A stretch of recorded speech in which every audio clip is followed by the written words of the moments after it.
Assalamualaikum warahmatullahi wabarakatuh. Halo Sobat Movie semua, apa kabarnya? Ada film action yang berasal dari Cina, judulnya Blind World. Film ini mendapatkan rating cukup tinggi ya. Mari kita mulai ke alurnya.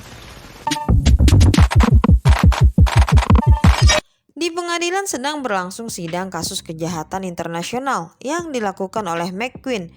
Semua tim dan polisi berjaga-jaga di sana. Seorang wanita berpura-pura menjadi pengacara McQueen. Dia bernama Sheena.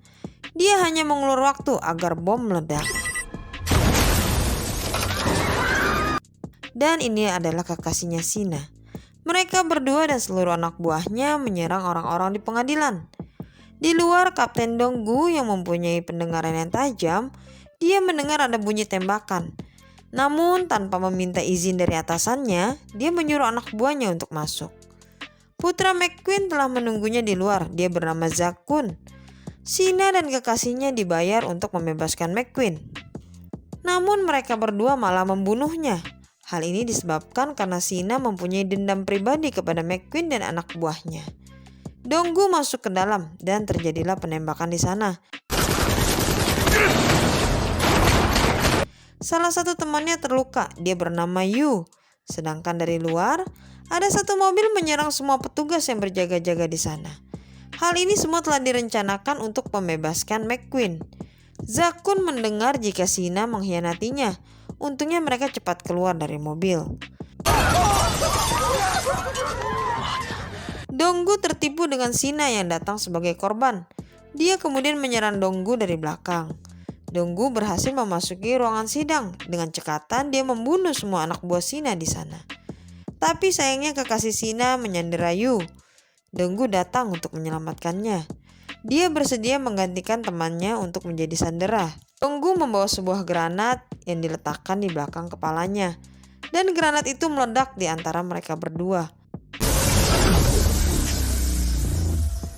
Kekasih Sheena mati, sedangkan Donggu cacat di bagian matanya. Sheena berjanji akan membalaskan dendam kekasihnya itu. Donggu dinyatakan telah mengalami buta. Atasannya kemudian datang, menyuruh Kapten Donggu untuk menandatangani surat pengunduran dirinya. Dia kemudian dijemput oleh anaknya yang bernama Yati. Upacara pemakaman atas anggota yang mati sewaktu di pengadilan diadakan. Fire! Fire! Donggu mendapatkan perlakuan kasar dari orang-orang yang kehilangan keluarganya, dan itu menjadi beban terberat baginya sekarang. Donggu hanya tinggal berdua dengan anaknya. Semua orang menyalahkan Donggu atas sikapnya yang waktu itu, karena dia mengambil tindakan sendiri tanpa persetujuan. Dia pun mengalami mimpi buruk. Dia juga terlibat perkelahian dengan Yu. Yu mengalami pincang pada kakinya atas kejadian itu. Yu mengingatkan Donggu tentang Yati agar dia bersemangat untuk menjalani hidupnya kembali. Yati mempunyai hobi bermain biola. Donggu merasa tenang ketika mendengarnya. Donggu mengikuti pelatihan rehabilitasi. Dia mempunyai kelebihan yaitu pendengarannya yang tajam. Dia dan Yati berlatih dengan banyak bola. Dia juga melakukan latihan fisik setiap hari.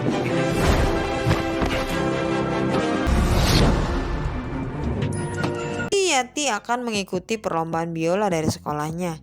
Tapi karena temannya dengan sengaja mengambil alat biola miliknya, dia tidak bisa mengikuti perlombaan itu. Permainan biola pun dimulai. Donggu menyadari jika nada biola yang biasa dimainkan putrinya tidak ada di sana. Yati yang kecewa kemudian berjalan sendirian. Namun dia telah diincar oleh 3 orang pria di sana. 3 orang itu menculik Yati dan membawanya pergi. Donggu mengandalkan pendengarannya, tapi dia tidak mampu mengejar mobil itu. Singkat cerita, polisi menemukan jasad wanita yang rusak mukanya, memakai seragam yang sama dengan Yati, dan memiliki barang-barang Yati. Namun saat Donggu meraba tangan kirinya, dia bilang itu bukanlah anaknya. Karena Yati telah berlatih biola selama 10 tahun, tangan Yati ada bekas kapalan di sana. Donggu mengamuk di sana dengan membanting ketua polisi. Di lain sisi, Sheena berada di dalam penjara. Zakun menyuruh orang di dalam penjara untuk membunuh Sheena. Dia masih dendam atas kematian ayahnya. Namun karena perilakunya yang beringas itu, Sheena dipindahkan ke penjara lain. Dia ditahan sudah seperti Hannibal Lecter ya. Tak berhenti sampai di situ, anak buah Zakun kembali menyerang mobil polisi yang mengantar Sina. Tapi Sina berhasil membunuh mereka semua. Sina juga memakai identitas polisi ya untuk menyamar. Donggu akan dipulangkan, tapi dia menyerang dua polisi itu di dalam mobil. Sedangkan Sina yang menjadi supirnya di sana. Yati menjadi korban bersama wanita lainnya. Dia berada di tempat Zakun. Selama ini Zakun menjalankan bisnis perdagangan wanita, meneruskan bisnis ayahnya. Dia kemudian tertarik dengan Yati yang bisa main biola, yang bisa dijualnya dengan harga tinggi, sehingga Yati akan disimpannya. Sina yang menyamar sebagai polisi ya memberitahu jika putrinya Donggu kemungkinan akan diperjualbelikan oleh Zakun. Donggu mempercayai informasi itu. Sina sempat ingin membunuhnya di sana, namun tidak jadi.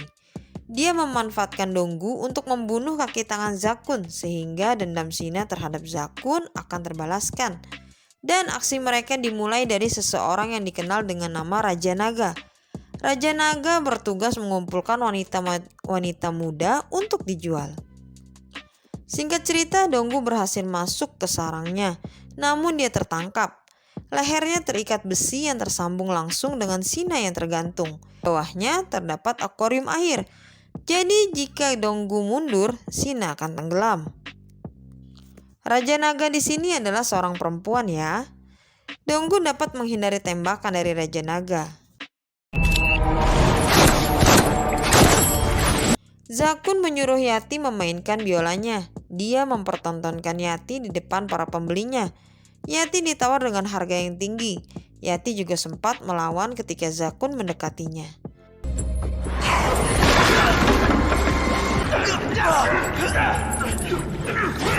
Raja Naga kemudian menyuruh anak buahnya untuk memukuli Donggu.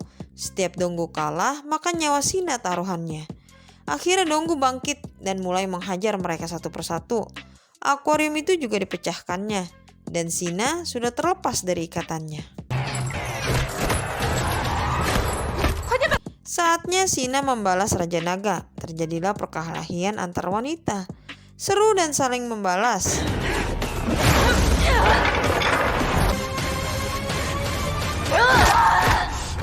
Singkat cerita, Raja Naga jatuh ke tangan Donggu. Donggu kemudian menanyakan keberadaan putrinya. Dia mengancamnya dengan sebuah beling di lehernya. Tapi Sina malah mendorongnya sehingga Raja Naga tewas. Sina berhasil membalaskan dendam pribadinya.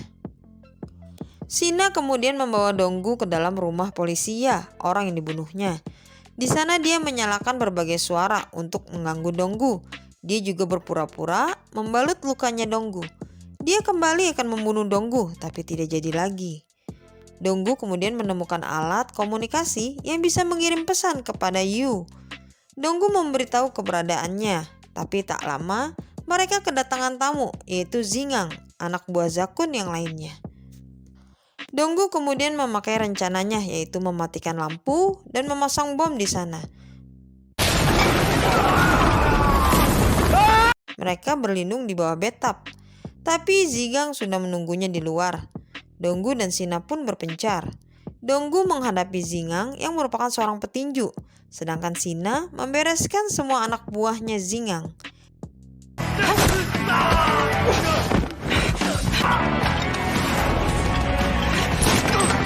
Zingang mempermainkan Donggu dengan mengalihkan pendengarannya. Hal ini mengingatkan Donggu dengan masa lalunya.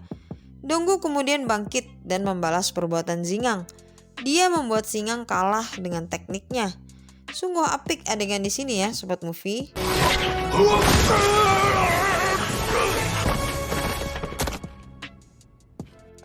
Zingang tidak mati, hanya pingsan saja. Kemudian Zingang menunjukkan tempat di mana para wanita disekap. Tapi Yati tidak berada di sana. Donggu terpaksa memukuli Zingang. Hingga akhirnya Donggu tersadar jika Sina bukanlah seorang polisi. Dia menceritakan jika Sina mencoba membunuhnya beberapa kali. Tapi demi mencari Yati, dia hanya bisa diam. Sina kemudian membongkar jati diri sebenarnya. Yu kemudian datang, meminta Donggu untuk ikut pulang bersamanya. Sina mengambil kesempatan itu untuk membunuh Zingang. Donggu lebih memilih untuk ikut Sina dibanding Yu karena dia akan mendatangi rumah Zakun. Sina kembali mengancam Donggu di mobil. Setelah Yati ditemukan, ia akan membunuh Donggu dengan tangannya sendiri. Sina juga mempunyai masa lalu yang kelam. Dulu ayahnya telah menjual dia kepada seorang prajurit, dan prajurit itu kemudian melatihnya bertarung. Zakun mengikat Yati dengan rantai di lehernya. Dia akan kembali menjual gadis itu di depan pembelinya. Tapi kemudian mereka kedatangan sebuah mobil yang di dalamnya ada Sina.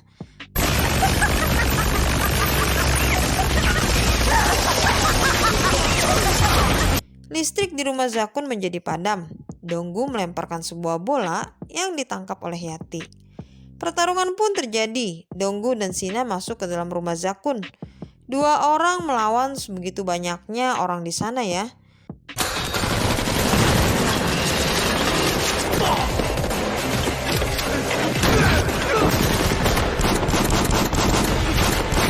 Zakun kemudian berniat memasang bom di tubuh Yati. Saat akan disambungkan ke badannya, Sina datang dan menghujaninya dengan peluru. Tuntas sudah dendamnya dengan keluarga McQueen. Giliran Donggu yang menjadi sasarannya. Sina menggantung Yati di atas lampu dengan rantai yang dipegangnya. Jika rantai itu terlepas, maka Yati akan jatuh ke bawah. Yati kemudian melemparkan bola yang ada di tangannya sehingga ayahnya tahu tepat letak keberadaan dirinya. Dan Yati pun berhasil diselamatkan. Tapi sayangnya tubuh Yati terdapat bom dan bom itu tersambung ke denyut jantungnya Sina. Jika Sina mati, maka Yati juga akan mati. Dia ingin Donggu merasakan apa yang dirasakannya dulu. Donggu kemudian menjadi emosional dan ingin membunuh Sina. Tapi Yu kemudian datang dan memutarkan permainan biola Yati, sehingga Donggu dapat tenang kembali dan mulai berpikir jernih. Dia akan menjinakkan bom itu sendiri. Terdapat dua kabel di sana, yang satu berwarna merah dan yang satu lagi berwarna biru. Karena Donggu tahu Yati menyukai warna biru, jadi dia memutuskan yang warna merah. Dan inilah yang terjadi. Mereka berdua selamat dan polisi pun datang. Di akhir cerita, Donggu dipenjara. Yu dan Yati datang untuk menengoknya. Dan cerita pun selesai. Terima kasih Sobat Movie. Seperti biasa, jangan lupa positifkan pikiran dan tubuhmu. Wassalamualaikum warahmatullahi wabarakatuh.